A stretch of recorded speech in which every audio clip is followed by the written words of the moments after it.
So, gone are the days when, a physician comes out, and says, yep, I'm going to regularly work 120 hours this week, right? Gone are those days. Now, hey, what's Chris is nodding his head. Yes. Nowadays it's okay, what's my schedule? Is this my 7 on, 7 off week? Next week, am I off? So, when you're recruiting, you have to take all of these variables into consideration. You also, when you're looking at locums, because the top locums, number one, they book out months in advance because they're in demand. But also, they're looking for, okay, what's my schedule? How am I, do I work 7 on, 7 off? How does all of this pull together? So you really, as we're recruiting, we have to take all of those pieces into account as we're developing. When we have a locums request, there's a matching open permanent position, right? Do we need to do this? If someone, had to go out on FMLA, or, decided, hey, you know what, I'm done, I'm ready to retire, so, we need, right now to recruit, your timeline right now to credential is 120 days, right? And that's from the time they sign that contract to the time they get through all the payers credentialing, all the hospital credentialing and everything. Sometimes you can do it on 90 days, but usually it's pushing more towards that 120 days.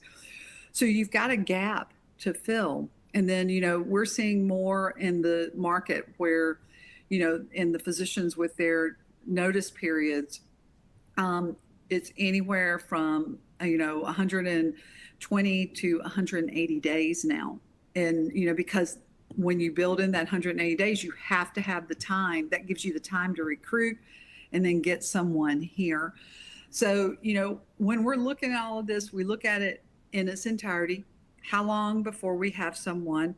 If we do hire up to 2 years in advance, hey, you want to be here, we're happy to have you. Yep, we're going to sign you now, and happy to see you when you finish up your training in 2 years. And okay, but what are we going to do between now and then to fill the service? So it's a very strategic and thoughtful process when we bring in locums and approve it.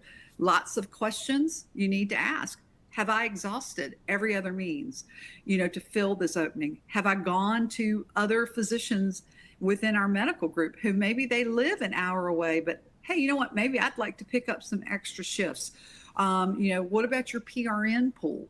Have you built a substantial PRN pool of physicians that can come in and, hey, I'll give you 3-4 shifts a month.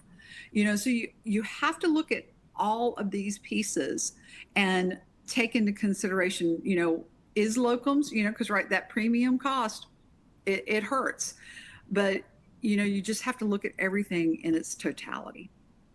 Yeah. Teague, I know you're a hard worker. I'm sure you're still putting in those 120 hours a week. I know you do. But again, from your perspective as well, right?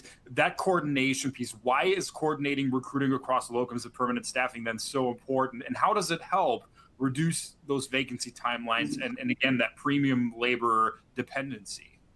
Well, I think one thing to touch on, and the conversation sparked some things, is when you're working through the coordination, it matters from a single point of governance perspective as well. When you have the appropriate governance over both programs, that leads to the successful results and outcomes that you're looking for.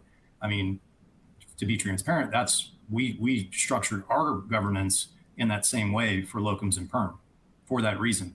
And so what that does is it creates shared pipelines, it creates transparency, faster decision-making, which immediately will shorten time to fill.